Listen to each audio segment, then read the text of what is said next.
Hi everybody, this is Coach Pete with academicrecruits.com. I'm sitting here today with Coach Todd Smith, University of St. Thomas. It's a very elite academic NAIA school in Houston, Texas. Coach Smith and I worked together at Rice University. Back in the day, we actually shared an office. God bless him. And we're here today. Year ever. And we're here today to find out his perspective on a couple of things. One, what is it that he looks for when he's out on the recruiting trail? And the second thing is, what are some common mistakes that families and kids make in the recruiting process that hopefully they could avoid if they educated themselves ahead of time? So, Coach, first question, what are some things you look for when you're on the recruiting trail? Well, I appreciate you having me here today, and it's interesting because you and I have talked informally about this before, but you know, to be on camera and talk to the recruits right now gives me a good opportunity.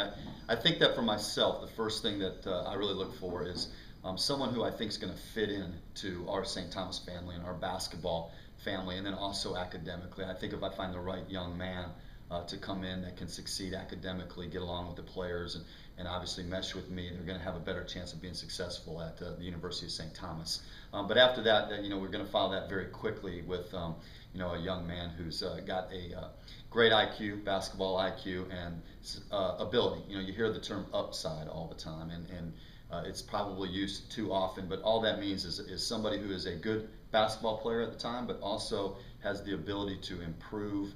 And as we work with him as a player individually, that they've got a lot more talent in their body. That is something that's, I think, very important to college coaches. Of course, the skills, the ability to shoot the ball has become something that a lot of young men don't do as well anymore, and it can make me a much better coach when make up for some mistakes and put the ball in the hole is very important. So I think it's the number one skill that people work on, but I think that they don't realize just how important it is. When you say fit for your school, you're talking about the character of the kid. Are there some things on the court, like for example, a kid who won't dive on the floor for a loose ball, or a kid who argues with the referee incessantly? Are those things that turn you off, or is it a matrix where if a kid's good enough but doesn't dive on the floor, or if a kid's good enough but argues with the referee, is it kind of a mix and match situation? Well, I think that's a great question, and you kind of started to answer a little bit. Of course, a young man with great talent and ability can make some personal mistakes on the court that might not sit well with you as a coach. But you know, the truth is, as coaches sit out there, as I sit out there and I'm looking for recruits, I'm looking for a young man who is good to his teammates, is always hustling, is always diving on the floor, is going to work hard, is a coach's player, is a teammate's player. And those things are going to shine well. There's absolutely no doubt that if I've got my choice between two young men, one is playing hard, one is diving on the floor, one is just giving 100%, and the other's just not quite there doing some of the things you talked about. You know which direction that a coach is going to go in. I think that's huge for kids to understand, is that the tie goes to the good kid. If there's a talent gap, I guarantee you Rasheed Wallace didn't start arguing with referees when he got to the NBA, and Dean Smith, who really valued character, was willing to look the other way. I guarantee that Rasheed has some issues with referees at Simon Gratz High School in Philadelphia, and yet he got to go to North Carolina. Why? Because he was great. So there certainly is. Yeah, absolutely. I've been recruiting for 18 years now. Actually, more 18 years at Rice, and you know, 3 years now here at the University of St. Thomas. And I will go out and watch a kid, and I can tell you from experience, there's been young men that were good enough to play for us, and we just didn't like the way that they carried themselves on the court, and other young men that maybe, you know, were close, and yet they did all the right things and did all the things that you want to see as a coach, and it does make a big difference. I think so too. I know as a former college coach, there were a variety of times that I would look at a kid, and maybe I didn't love him as a player, but I loved him as a kid, which made it easy for me to want to work hard to make a roster win. Now, you're not going to give a scholarship to someone just based on being a good kid. Right. They got to be a good player. But when you're talking about Division III or NAIA or D2, where they're mixing and matching some academic money, some institutional money, maybe a leadership award, absolutely, along with some athletic money, the better the kid you are, the harder you play, the better the teammate you are, the less you argue with the referees, the more unselfish you are, the more you're going to motivate that college coach who's in a mix and match situation, absolutely, to try to make room for you in his program. Well, one of the things, you know, obviously we're sitting here today, one of the things I love about your website and your program, Academic Recruits, obviously, is that, and you'd ask me about fit, is the academics. I mean, you know, that's very, very important. There's a lot of young men that approach me that are good enough to play for us at the University of St. Thomas, and I would have at the University of St. Thomas, but they have not taken care of their business academically. And I know that many basketball players get tired of that being preached to them. But it's the first question out of my mouth is, you know what, I really like your game. Let's talk academically what we can do. And that's a big part of the fit that I'm talking about. And not just the University of St. Thomas. Wherever you go, you need to be able to succeed, not only on the court, but also off the court. Well, I think that's huge. And I think that kids don't understand that outside of Division I, the scholarship dollars can come from a variety of pools. And the better your grades are, the higher your SAT, the better off you're going to be. Tell me at Rice and St. Thomas, if you didn't see a couple kids over the years that had pretty good GPA, but didn't even have an SAT score yet. Yeah. And it was fall of their senior year. Absolutely. I mean, you need to get on that early. You need to find out. You need to be upfront with people, your high school coaches, people like yourself, even college coaches, and how you get and start to collect the information as early as possible, as opposed to waiting, not talking to people, and then all of a sudden it's too late and you can't figure out what to do. So the earlier, the better. Obviously, you want to be prepared, but you definitely want to get after things quick.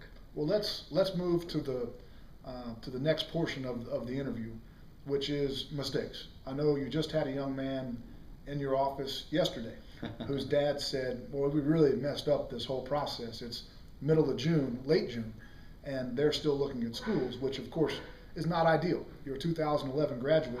Most kids know where they're going. This young man doesn't. What are some mistakes you think parents and kids commonly make that with the right amount of education they could potentially avoid? Let me kind of back up a little bit there and kind of give you a little analogy that I like to use. Is recruiting is a little bit like an iceberg, and everybody knows that we see the tip of the iceberg, and that the majority of the iceberg is below the water. And recruiting, I compare it because we see the elite recruits, the top kids. This is what we hear about. This is what is on the news. This is what are on the websites and who they're writing about. But this is a small percentage of the many, many young men and women that are getting recruited. And so kids have to understand, parents have to understand that there is a whole nother recruiting game that they may not know about, and they need to seek out the knowledge that people have, ex-college basketball coaches, even coaches like myself, that you may not even be looking at the school, but you want to find out the information because we do it for a business. You know, this is what we do, and there's some things designed to fool kids, and they work, unfortunately, still. I think one of the very most simple things that people fall for is mail. You know, I'm receiving mail from a school. We sent thousands of kids mail at Rice University, and the mail is there, and it is designed to make young men think we're recruiting them, we're recruiting you, okay? And the truth is, if you're not hearing from the coach, if you're not speaking to the coach on a pretty normal basis, then chances are it's not a real recruitment at this point in time. So I think that's one of the major mistakes that parents and young men fall into, and that they don't realize that this mail is designed to make them think they're being recruited, but that's not the case. The second thing is that you hear a lot of don't tell too many people, don't talk to people about recruiting. I do not believe that. If you like a school, if you like a coach, you let them know, and you let them know early. You know, coach, I'm really interested in your school. I can tell you right now, if a young man comes to me and says, you know, coach, I really like St. Thomas, I'm very interested in attending it, I'm going to take a second look. I'm going to go and make an extra effort to see that prospect play basketball. It's not gonna insult me. It's not gonna hurt their recruitment at all if they come to somebody and say, I really like your school and stuff. I think that will open up a lot of doors. You know, I think that's a great point. When I was at the Merchant Marine Academy, which was a Division III school, we recruited tons of kids, hundreds of kids, to try to fill a roster because a lot of the kids wouldn't call us back. They said, well, I don't want to play D3. And some kids were scared off by the fact that you got to wear a uniform and you get yelled at as a freshman. But the kids who called back, or the kids who called me, the kids who expressed genuine interest in, Coach, I love what you're saying. I'm interested in Merchant Marine Academy. I'm potentially going to schedule a visit to come check it out. The kids who were interested in us, Fran O'Hanlon at Lafayette College used to always say, you're either going to be a fountain or a drain. And recruiting's like that too. Coaches love fountains. If there's a kid who's energetic and interested, well, naturally, you're going to reciprocate that interest. You're going to go see him play. You're going to be more interested. And I think that's absolutely true. So I think that's a great point. Well, and you'd even said D3, and we are an NAI school, St. Thomas, but we're probably more similar to a Division III program. We are putting packages together. We're not fully funded with scholarships and stuff. So that's another thing that young men need to make sure that they're doing, and that's that they hear D3 and they immediately turn it off early on. Don't. Look into it, find out about it, figure out what it is. A vast majority, it goes back to that iceberg. We hear about Division I, but a vast majority of kids are playing NAI basketball, Division III basketball, Division II basketball, may not be on full scholarships, and that's not a bad thing. That's the way it is. It's like that in all the other sports. Basketball, the basketball culture has a misconception that everything is a full ride. Look into the Division III, educate yourself about the institution. Don't shut the door, because when you shut that door early, there's another young basketball prospect coming along that opens that door, and all of a sudden you don't even have that opportunity later on in the process. No, that's so true, and I made that point in the video blog from 2 days ago, the importance of casting a wide net. You can't be so arrogant that you're only willing to listen to Division I schools, because most kids aren't Division I scholarship players. The question is, do you want to play college basketball? Do you want to find a school that fits you academically and socially? And that should be what you focus on first and foremost, because again, most kids aren't getting the Division I scholarship. And if in your mind you say, well, D1 or nothing, then I think you should settle your ego just a little bit and keep your mind and your eyes and your ears open to other possibilities, because there are a ton of kids who go play D3, NAIA, JUCO, D2, NAIA, D2, who have amazing experiences and who meet friends for life and who meet relationships with alums who can maybe lead to a career. So keep an open mind, heart, ears, eyes, and do cast the wide net. Yeah. Anything else, Coach? No, I think that the thing that the people watching this, they're going to be really surprised about and real happy with too, is Division III, Division II, NAI, some of those schools and that level, how terrific that basketball really is too. I mean, I think that there's a negative connotation if it's not Division I, like you said.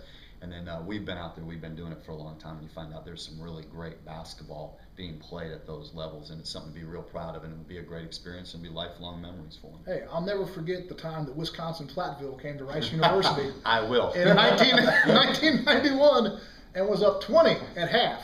And Rice was third place in the Southwest Conference Absolutely. that year. I mean, Rice was a good D1. Platteville was D3, national champion D3 that year. We didn't play him the next year. year. And needless to say, Rice did not renew that contract to play them again. But here's some good advice. If you want to play college ball and you think D1 only, call the local schools that aren't D1. If you're in Houston, call Coach Smith at St. Thomas. Absolutely. And say, Coach, when are you guys going to play pickup? And go play pickup with their guys. And I can just about guarantee you will not dominate that pickup game. And hopefully that can provide you with a little bit more realistic assessment of yourself. Go play pickup in the spring and the summer with the local college guys. They'll give you feedback on what level you're at. In the NAI, Coach Smith can actually come in the gym and watch. He'll give you feedback. And you can hopefully give yourself feedback if you're realistic and not delusional. If you can play out there and realize, I had 1 assist and 6 turnovers, maybe Duke's not going to recruit me. So realism is an important piece of the puzzle as well. But really, that's about it on my end. What else do you have, Coach? Well, I think you kind of said something from a St. Thomas point of view. Is I'd love to have a lot of Houston area kids. We've got almost an entire roster made up of Houston guys. You're 100% right. Call, come on by, come play with the guys. I'd love to have them if I can help in any way, shape, or form. I want to do it. I've been involved with the Houston area basketball players for a very long time. I love it. Don't want to leave it. And can help other coaches, can help players, and like to do it. And I appreciate you having me on today. You know it. Coach, thanks. Thank you. Good to see you, brother.